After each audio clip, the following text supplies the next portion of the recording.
In the turbulent 1960s, the United States was a nation in the throes of change. The civil rights movement was gaining momentum, the anti-war protests against the Vietnam War were escalating, and a counterculture was emerging.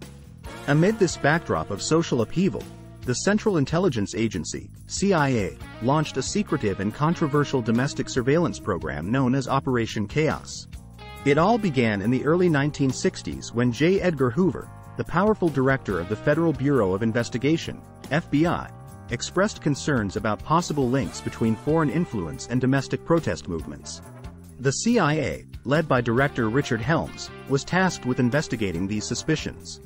Operation Chaos was born, and its mandate was broad, to uncover connections between American anti-war and civil rights activists and foreign governments, especially those associated with communism.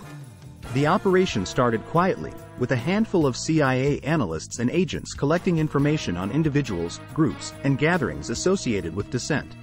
At first, the focus was on communists and their sympathizers, but it quickly expanded to encompass a wide range of activists, including prominent figures like Dr. Martin Luther King Jr. and anti-war protesters. Agents infiltrated organizations, attended meetings, and even gathered data on the personal lives of those under surveillance. The data collected was vast and often included mundane details, like travel itineraries, financial records, and even personal relationships. As the operation grew, so did the controversy surrounding it. The CIA's involvement in domestic affairs raised significant legal and ethical questions. Critics argued that Operation Chaos was a clear violation of the CIA's charter, which prohibited domestic operations. Furthermore, the program undermined the principles of privacy and civil liberties that were integral to the American way of life. One of the most infamous episodes of Operation Chaos was its monitoring of Dr. Martin Luther King Jr.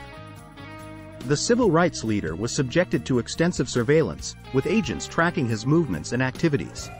The intent was to find any evidence of ties to communist organizations, which was perceived as a threat to national security. While the operation failed to prove any such connection, it did raise concerns about government intrusion into the lives of American citizens engaged in lawful activism. As the 1960s progressed, Operation Chaos faced increasing scrutiny. The media began to report on the program, and public outrage grew. In 1973, the New York Times published an exposé on the CIA's domestic spying activities, further stoking the controversy. The program faced legal challenges, and it eventually led to the establishment of the Church Committee, a Senate panel tasked with investigating intelligence agency abuses. The Church Committee's findings confirmed the extent of CIA involvement in domestic surveillance and expressed concerns about the erosion of civil liberties. In the aftermath, President Gerald Ford issued an executive order limiting the CIA's domestic spying activities.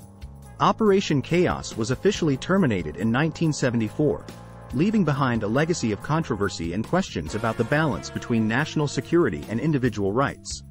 Operation Chaos serves as a cautionary tale of the potential consequences when intelligence agencies overstep their boundaries. While the program aimed to protect the nation from perceived threats, it underscored the importance of maintaining a balance between safeguarding national security and upholding the fundamental principles of democracy and individual freedom. The story of Operation Chaos remains a vital reminder of the need for oversight and accountability in the world of intelligence gathering.